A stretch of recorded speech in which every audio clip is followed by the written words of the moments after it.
This happened 2 years ago when I visited Japan for a summer study program. I was staying in Kyoto, in a student dorm near a university campus.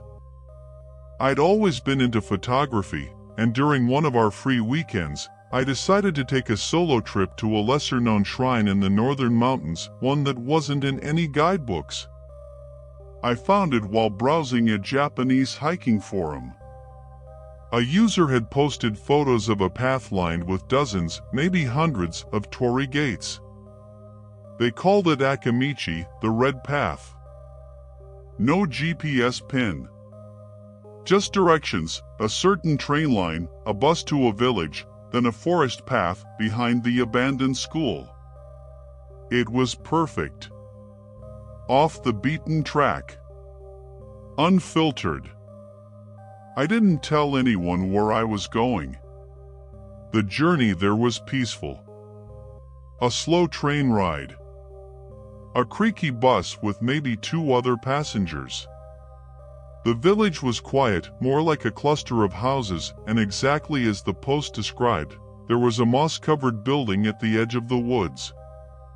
Old school, completely hollowed out. Windows broken. Chairs still inside. I found the path behind it. And the gates were really there. Not bright red like the ones at Fushimi Inari. These were darker, faded, chipped, weathered by rain. Some leaned at odd angles. A few had vines crawling over the top. But there were so many of them, stretching far into the woods. Close together, like ribs. I started walking through them, taking photos. It was quiet. Not peaceful quiet, dead quiet. No wind. No birds. Not even bugs. Just the sound of my own footsteps on the dirt path. I checked my phone. No signal. I don't know exactly when it changed. At some point, I noticed that the light had shifted. The shadows of the torii had lengthened. But the sun hadn't moved. It was like time was stuck, but only on the path. Then I saw it. A coin. A 10-yen piece sitting dead center on the path, just under one of the gates. I don't know why, but something about it made my stomach knot. It looked placed. Deliberate. I stepped around it. A few meters later, another coin.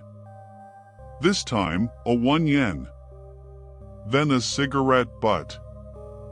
Then a rubber hair tie. One after another, small, human things, like offerings, or maybe breadcrumbs. I should have turned around. But I kept going. It felt like I had to. Like if I stopped, something would catch up. At some point, I realized the path had started curving. Not winding, curving, steadily, like I was walking in a circle. But I never saw the same gate twice. Or at least, I don't think I did. Eventually, I reached one of the gates that had a bit of graffiti on the base. Black marker. A single word, scrawled messily. No exit. I took a photo. Or tried to. But when I opened my camera roll, every photo I'd taken on the path was gone. Not corrupted. Just not there. As if I'd never taken them. And then my phone died. 78% battery, and it just shut off.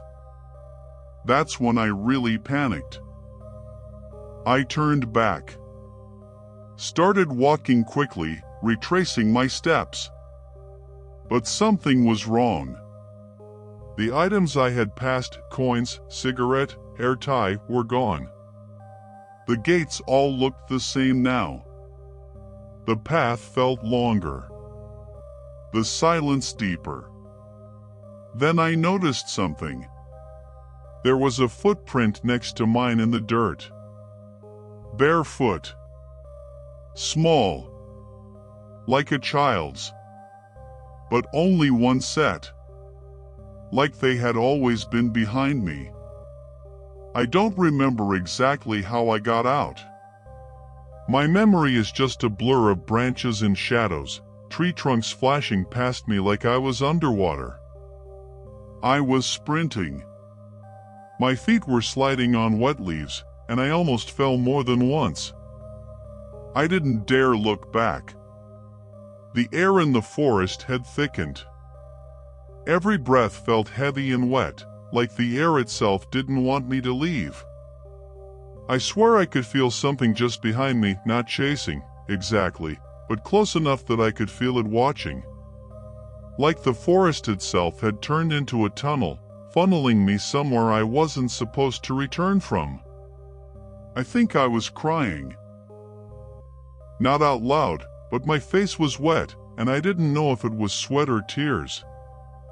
And then I saw it. The back of the school. I burst out of the woods like I'd been thrown from the other side of a mirror. My knees buckled. My hands were scratched. I was covered in dirt, shaking, breathless. There was wind now. It was the first time I'd felt wind since entering the path. But it didn't calm me. It just made the silence worse. It felt like the forest had spit me out, but not all of me. Like something had stayed behind. Or worse, like something had come with me. The walk back to the village felt endless. The sun was down. The air was colder. Streetlights flicked on one by one as I passed, like sleepy eyes opening. I passed a small house with a dog in the yard. It didn't bark. It just stared at me. No tail wag, no sound. Just eyes locked on me, like it saw something I didn't. There were no more buses. I walked for a long time until I flagged down a small truck heading downhill. An old man was driving. He didn't ask where I'd come from, just nodded and let me in. We didn't talk the entire ride. But I felt him glance at me in the rearview mirror. Not at my face over my shoulder, at the empty seat behind me. I reached the train station and got on the last train of the night. It was nearly empty. I sat by the window. My reflection stared back at me, pale, wide-eyed, drained. Every time I blinked, I saw the path again. But worse than that, I started seeing myself from the other side. Like I wasn't walking the path anymore, but watching myself walk through it. From behind a Torii. Like something else had been doing that the whole time. I got back to the dorm around 11:30 p.m. Everything looked normal. The lights. The elevator. The faint sound of typing from someone else's room. But my shoes were still muddy. I walked into my room, locked the door, and sat on the bed. Only then did I realize my hands were shaking. And that's when my phone lit up, all by itself. It was 3:14 a.m. The gallery app opened on its own. All the photos I'd taken in the forest were back, but they were different. Blurry. Too dark. But in every one, just barely visible behind a torii gate or under a shadow, was a figure. Not moving. Not posing. Just there. Watching. Somehow, the closer I got to the end of the path, the closer it got to the lens. In the very last photo, a shot I don't remember taking, it was standing right behind me. You could see the side of my face in the frame. And above my shoulder, something grinning. I dropped out of the program a week later and flew home early. A few months ago, I tried to go back to that hiking forum. The original post about Akamichi was gone. The user account had been deleted. But someone else had made a new thread.